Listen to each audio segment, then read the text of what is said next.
This is discussion 6, office romance. The main thing that Randy did wrong in his live conversation with his boss was he came in on the offensive. He tried to dominate the conversation and direct the entire conversation. He assumes that his boss is going to understand because he's a man and he's been married a long time. He kind of uses that buddy mentality and does not keep it professional. In my opinion, I think that the boss did a good job of keeping the conversation fair and professional.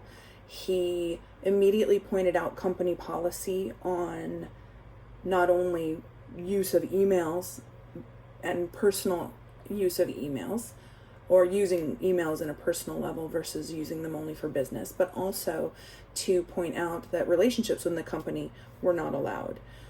He mentions talking to human resources and getting them involved, and tries to maintain his neutrality, even though you can tell he stated he was very disappointed in Randy's choices, and needed to hear Abby's side of the story before he could make any decisions, but he kept it on a business level and did not let it get personal.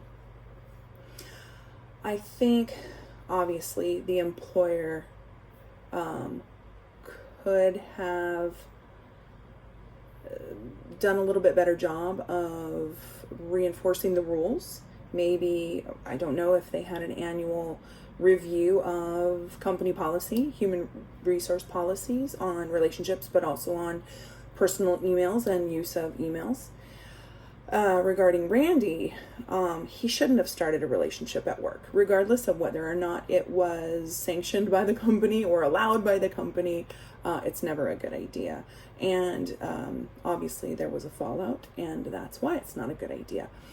He should have never used company email for his personal use. He now has given Abby an electronic record of everything. It sounds like he may have gotten a little threatening.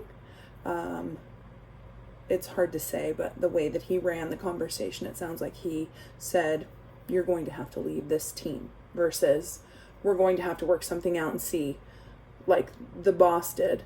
We'll have to see if we can work together, and if not, see who goes where. And by doing this, Randy, by using the company emails, he's given Abby potential evidence should she choose to litigate, and he's put the company in potential jeopardy. So as far as lawsuits and monetary loss. The guideline I feel was most violated was the guideline that says do not send messages when angry.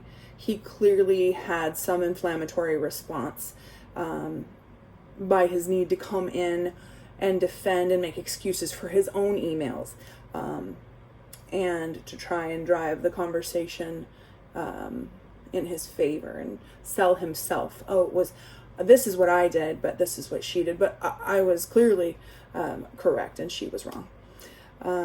And in the end, the result is that his female coworker has threatened to potentially litigate against the company. So what I've learned from the video with regards to using email at work is how quickly something that we think is so simple as a relationship at work can become big trouble for a company, and how problematic that it could be to have anything documented from work in a permanent record, electronic record.